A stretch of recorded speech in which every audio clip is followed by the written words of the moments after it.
Beyblades, one of my biggest childhood nostalgia, and it's also helped me through my mental health as well over the years, because it's just Beyblade is just a big part of my childhood, and I have really fond memories of it.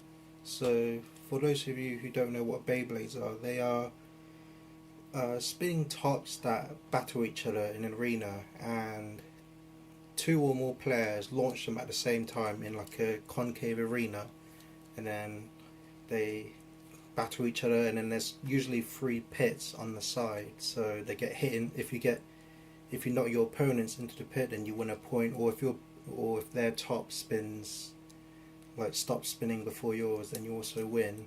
But yeah, but these were actually quite a big craze back in the early 2000s when it first launched. So I was first introduced to Beyblades when I was around 10, 11, so very early 2000s. And I went over to my friend's house, and he recently had about three Beyblades, and he was like quite into them at the time as well. So he showed me what they are and how they work, and then I soon got battling with him, and I just instantly really liked Beyblades. Like, I wanted to know more about it.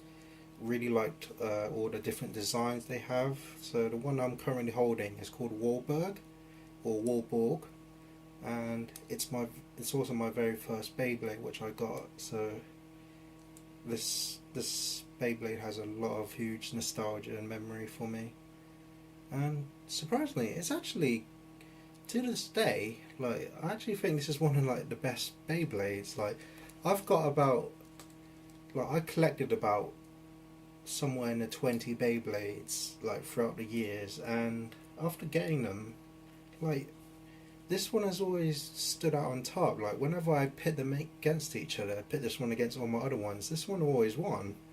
So yeah, this is I guess I would classify it as a high tier Beyblade, but yeah, just very nostalgic. And so yeah, after battling with my friend, like, I really got into the Beyblade, and then bought this one a few days after. And the very first Beyblades that came out, they were actually more like model kits, so you had to like assemble them. So think of like a model kit that you have to like clip off like plastic trees and then put them together. So that's basically what Beyblades are. But Beyblades nowadays are they're more metal. Like, this one's made out of plastic, apart from the middle bit that's metal. And the Beyblades now are usually all of it's metal, and they're a lot smaller as well, and they require little to no assembly. Like, you buy it, get it out of the box, and then you're ready to go. But with the classics, you have to actually build them.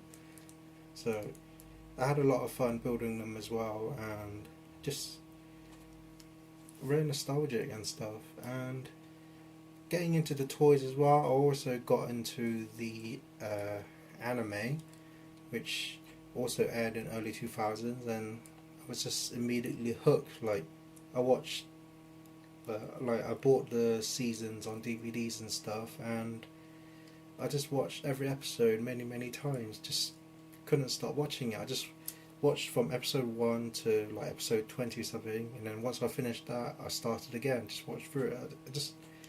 I just really like Beyblade. And but the thing with Beyblade is that it's usually a two-player game or two or more, and because I didn't really like have much friends growing up, like, most of the time I'd like, I know this might sound quite sad, but I like to battle against myself. So I launch a Beyblade into the arena, and then hook up another Beyblade and launch it as well into the arena and watch them battle out.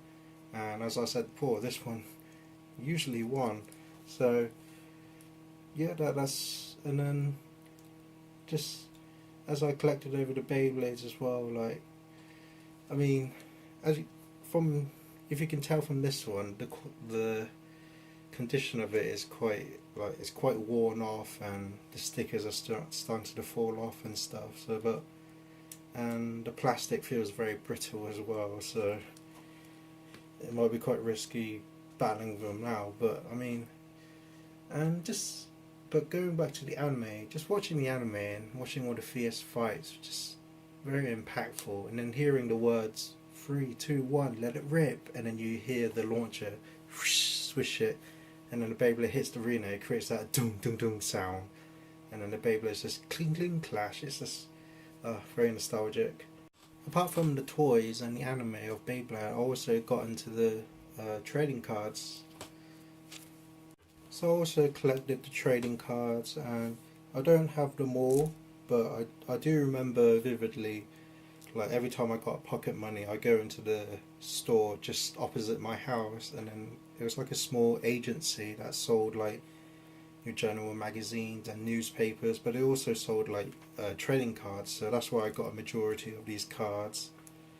And with these cards, you have like the standard versions, which is just printed on card, but also every card has a foil version, so it's like metallic shine. But yeah, I bought like maybe about like 20 packs maybe, but in the end I never managed to get them all. But I managed to get the folder, the official folder, and then put them all in as well, and I still have it to this day. And every now and then I look through it, and it just brings back memories of like the different Beyblades, the characters from the anime, and such. So yeah, so thank you for listening to my Beyblade story, and so that's about it for this video. So always look forward, keep hope alive, and remember, you're someone.